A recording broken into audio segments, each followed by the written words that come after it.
बैठक सत्र पार पडत आहे. जवळपास आठवडा झाला राज्यातल्या परिस्थितीचा आढावा घेतला जातोय. आजच्या बैठकीबद्दल नेमकं काय सांगा? आजच्या बैठकीमध्ये सुद्धा ज्या विधानसभा मतदारसंघांना बोलवलं होतं, खास करून पश्चिम महाराष्ट्रातले होते, त्यांच्याशी संघटनात्मक चर्चा झाली.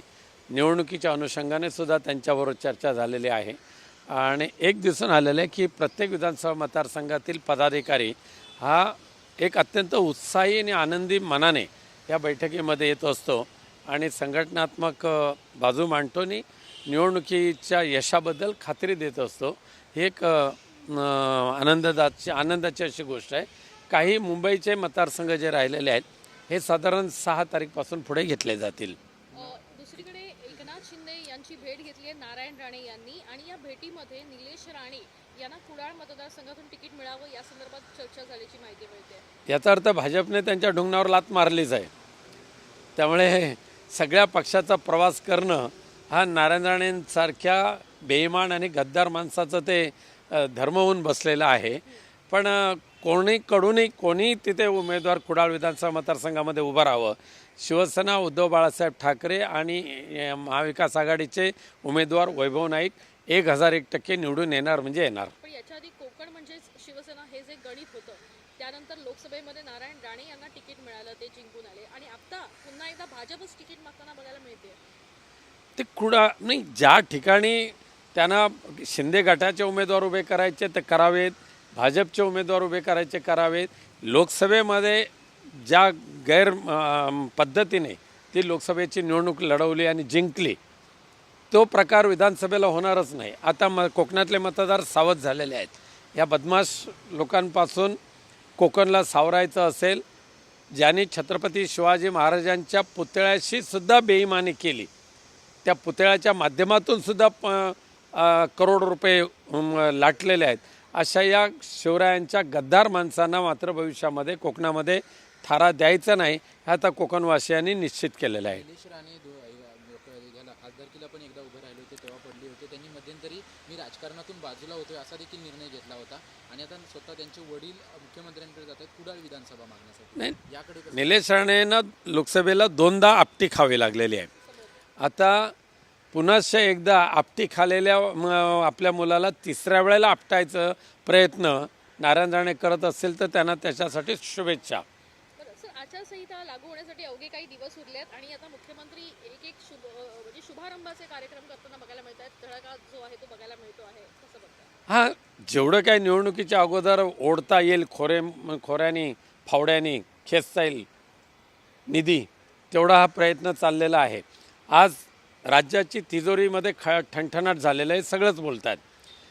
केवळ निवडणुकीच्या पार्श्वभूमीवर ज्या काही योजना जाहीर केल्या जातात त्यामुळे राज्याच्या आर्थिक स्थिती पूर्णपणे डबघाईस आलेली आहे आणि निवडणुका संपल्या की सगळ्या योजना बंद होतील. त्यांना चालवण्यासाठी जो निधी पाहिजे तो निधीच नाही आहे. त्यामुळे कर्जबाजारी झालेल्या महाराष्ट्राला पूर्णपणे विकलांग करायचा प्रयत्न शिंदे आणि फडणवीस सरकार करते आणि ह्या योजना फसव्या आहेत. लोकांना त्याचा काही उपयोग होणार नाही. योजना फसवेत म्हणताय, परंतु अजितदादांनी आता नवीन घोषणा केली की दिवाळीला ओवाळणी म्हणून सर्व लाडक्या बहिणींना 1,500 ऐवजी 3,000 रुपये मिळणार. हा फक्त निवडणुकीपुरतं राज्याची अर्थव्यवस्था विकलांग करून टाकायचा त्यांचा प्रयत्न चाललेला आहे.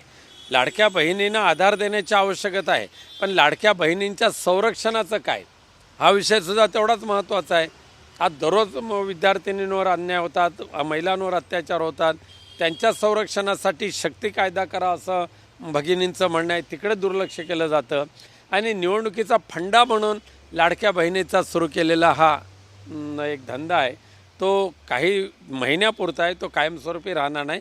पण ह्या महाराष्ट्रामध्ये महाविकास आघाडीचं ज्यावेळेला सरकार येईल त्यावेळेला मात्र ह्या भगिनींना एक शाश्वत आधार देण्याचं काम आणि त्यांना आर्थिक स्थैर्य प्राप्त करून देण्याचं काम आम्ही नक्की करू. उदय सामंतांनी एक कार्यक्रम घेतला होता त्यांच्या मतदारसंघामध्ये टॅब वाटपाचा.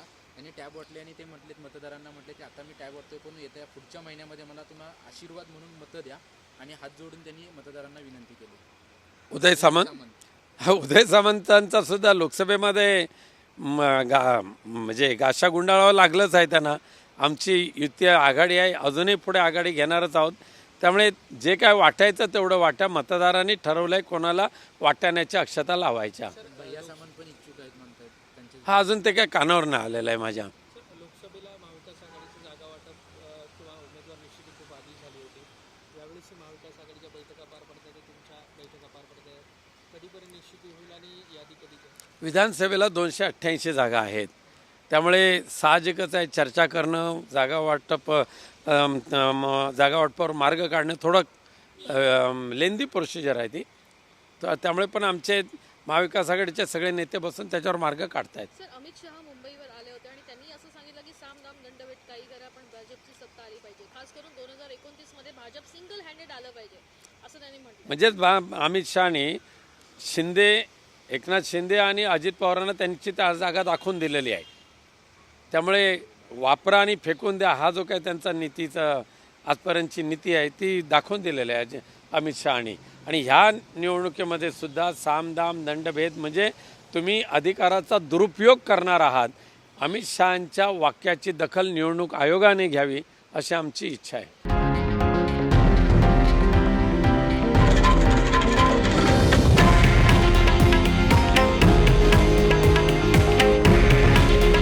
हे आहे देशातील नंबर 1 न्यूज नेटवर्क आणि आपण पाहत आहात TV9 मराठी. काळजी तुमची, हित महाराष्ट्राचं.